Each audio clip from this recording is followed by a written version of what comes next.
Maupay na aga.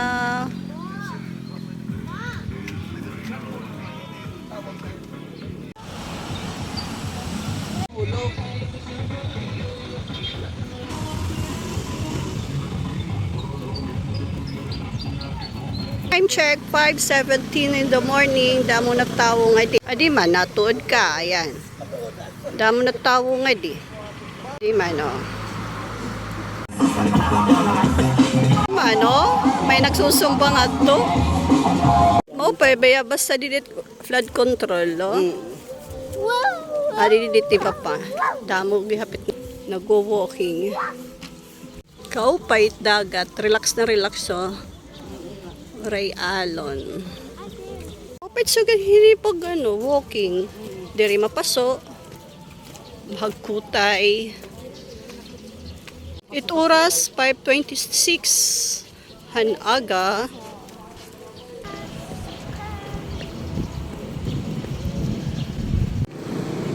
Time check 5:39 in the morning. And nagtitikadam na tao nga di eh. Sunrise. Kari siya nga di pag-aga. Yan, tibalik na kami kay magbabaktas la kami tikang didiya sagkahan nga to Kamaras-Baras. Kay baya basta't sunrise. Ayan, oh, wow. Diba? Maupayit ka. Sirat. Matakbog to.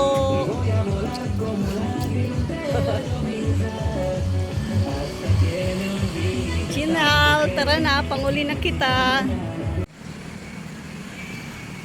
Ayan o, pagkatapos na moon, pag-walking adi, umat kami tinapay. Ayun o, para sa hininga kabak.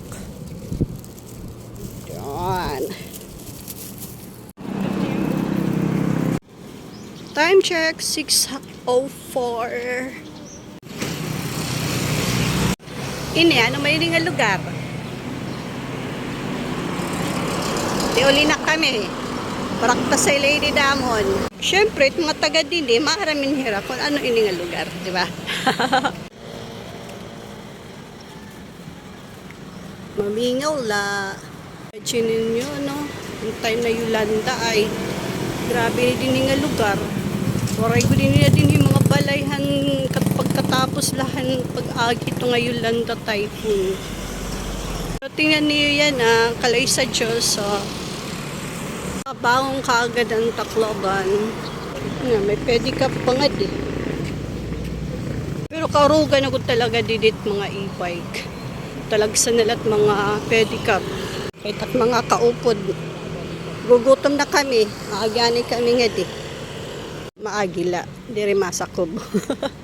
Dala namin yung ukay yun. Gagamitan na lang ko ng kutsara. Kaya wala dirapan ukay nga di. Diri kagaya ko na may dapang ukay nga. Maganganihin stick na po.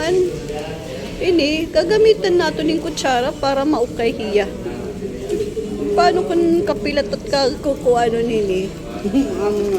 Iim nun nga di. E di dato di ba uukay. Tat dalirit to ukay. Gagamitan.